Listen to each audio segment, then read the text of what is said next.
Trial. State news: 4 elite paramilitary guards killed in Iran clash. Iran's official IRNA news agency reports that an attack by armed separatists on a police station in a southeastern city has killed 19 people, including 4 members of Iran's elite Islamic Revolutionary Guard. Dubai, United Arab Emirates. An attack by armed separatists on a police station in a southeastern city killed 19 people, including 4 members of Iran's elite Islamic Revolutionary Guard. Iran's state-run IRNA news agency reported Saturday. The assailants in Friday's attack hid among worshippers near a mosque in the city of Zahedan and attacked the nearby police station, according to the report.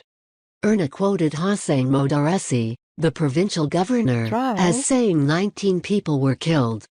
The outlet said 32 guard members, including volunteer Basiji forces, were also wounded in the clashes. It was not immediately clear if the attack was related to nationwide anti-government protests gripping Iran after the death and police custody of a young Iranian woman.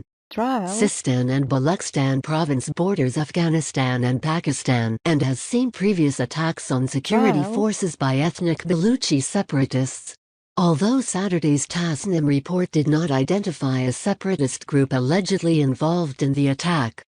IRNA on Saturday identified the dead as Hamid Reza Hashemi, a Revolutionary Guard colonel; Muhammad Amin Azhar Shoker, a Guard member; Muhammad Amin Arifai, a Basiji, or volunteer force with the IRG; and Saeed Burhan Riji, also a Basiji. Tasnim and other state-linked Iranian news outlets reported Friday that the head of the Guard's intelligence department, Saeed Ali Mousavi, was shot during the attack and later died. It is not unusual for IRG members to be present at police bases around the country. The Guard's chief, General Hossein Salami, said the Revolutionary Guard will take revenge for the killing of its forces in Zahedan. We consider revenge for the blood of the IRGC and Basiji martyrs and the people who were victims of the Black Friday crime in Zahedan to be on our agenda, IRNA reported.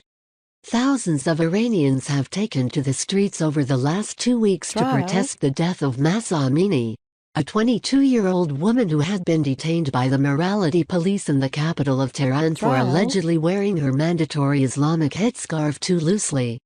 The protesters have vented their anger over the treatment of women and wider repression in the Islamic Republic. The nationwide demonstrations rapidly escalated into calls for the overthrow of the clerical establishment that has ruled Iran since its 1979 Islamic Revolution. The protests have drawn supporters from various ethnic groups, including Kurdish opposition movements in the northwest that operate along the border with neighboring Iraq. Amini was an Iranian Kurd, and the protests first erupted in Kurdish areas. Iranian state TV has reported that at least 41 protesters and police have been killed since the demonstrations began September 17. An Associated Press count of official statements by authorities tallied at least 14 dead, with more than 1,500 demonstrators arrested. Also on Friday, Iran said it had arrested 9 foreigners linked to the protests, which authorities have blamed on hostile foreign entities, without providing evidence. It has been difficult to gauge the extent of the protests, particularly outside of Tehran. Iranian media have only sporadically covered the demonstrations. Witnesses said scattered protests involving dozens of demonstrators took place Saturday around a university in downtown Tehran. Riot police dispersed the protesters, who chanted "Death to Dictator." Some witnesses said police fired tear gas. Iranian opposition leader Mir Hossein Mousavi, meanwhile, reminded Iran's armed forces of their duty to people's lives and rights, the foreign-based opposition Telegram channel Kalam reported. Mousavi's Green Movement challenged Iran's disputed 2009 presidential election in unrest at a level unseen since its 1979 Islamic Revolution before being crushed by authorities. Obviously your capability that was awarded to you is for defending people, not suppression people, defending oppressed, not serving powerful people and oppressors, he said.